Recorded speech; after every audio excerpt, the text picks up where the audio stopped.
High Counselor Thaler of the Galactic Confederation flicked his translucent tentacle dismissively at the holographic display.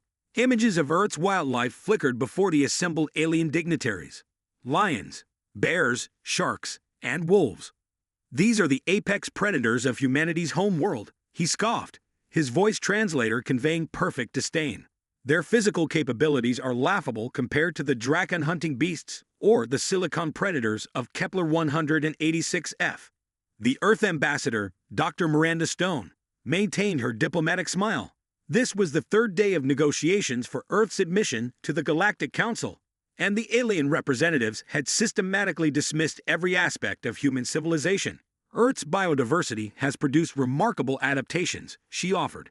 Our predators may not match yours in size or strength, but nothing, interrupted Subcommander Thrax of the Andromeda Alliance, his armored exoskeleton clicking as he leaned forward. Your species barely survived your own evolution. How can you possibly contribute to galactic security when your world's predators are so uninspiring? The chamber erupted in chittering laughter. Miranda's smile tightened. Perhaps a demonstration would be more convincing than this debate, she suggested. High Counselor Thaler waved the tentacle in agreement. By all means, the Confederation would be delighted to see Earth's mightiest predator face our Drakon beast in the exhibition arena. Miranda tapped briefly on her communication device. That can be arranged immediately. 2 hours later, the council members gathered in the observation deck above the exhibition arena, a reinforced chamber designed for evaluating the combat capabilities of various species. The Drakon-hunting beast paced below. 3 meters of rippling muscle, razor claws, and venomous fangs. Its scaled hide was known to resist even plasma weapons. Where is this Earth champion? Demanded Thrax impatiently. Did your delegation reconsider after seeing the Drakon? Miranda simply gestured to the arena's opposite entrance, where a small transport container was being delivered by 2 human handlers in protective gear. Counselors, I present Melivora capensis, what we call the honey badger. The container opened, and a small black and white mammal waddled into the arena, barely reaching meat height on a human. It sniffed the air casually, seemingly oblivious to the towering predator across the chamber. Incredulous silence fell over the alien dignitaries, followed by outbursts of laughter. Is this a joke? Thaler's translator struggled to convey his mixture of amusement and insult. You bring a rodent to face a Drakon? Not a rodent, Miranda corrected calmly. And I would watch carefully if I were you. The Drakon let out a bone-chilling roar and charged. The honey badger didn't flee. It ran straight toward the massive predator.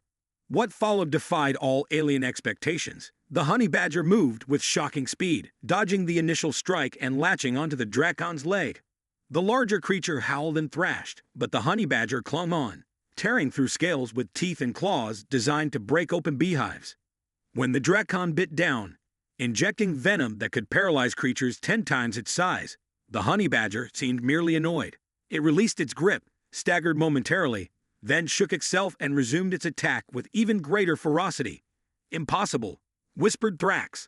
The venom had no effect. Honey badgers have evolved partial immunity to many toxins, Miranda explained.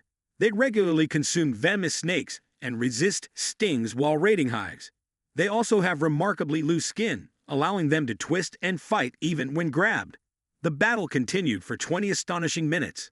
The massive Drakon grew increasingly desperate as the seemingly unstoppable small creature targeted its vulnerable joints and underside. Finally, exhausted and bleeding from dozens of wounds, the Drakon retreated to a corner, refusing to engage further. The honey badger, still energetic despite multiple injuries, simply began exploring the arena, completely disinterested in its defeated opponent.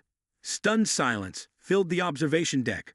That's not even our most dangerous predator, Miranda added conversationally, just one of the most persistent. Thaler's tentacles had lost their dismissive wave. You said this creature seeks out beehives and venomous snakes deliberately. Yes, Miranda confirmed. They've been documented fighting lions, surviving porcupine quills, and recovering from cobra bites that would kill most mammals instantly. They simply don't give up. Miranda smiled, rather like humanity itself. The council members exchanged uncomfortable glances. They had gravely miscalculated. Perhaps, Thaler conceded slowly, we should reconsider Earth's application to the Galactic Council. A species that evolves alongside such determined predators clearly possesses qualities we had not appreciated. Miranda nodded politely, but her eyes held the same relentless gleam as the honey badger below. The negotiations would be very different from now on.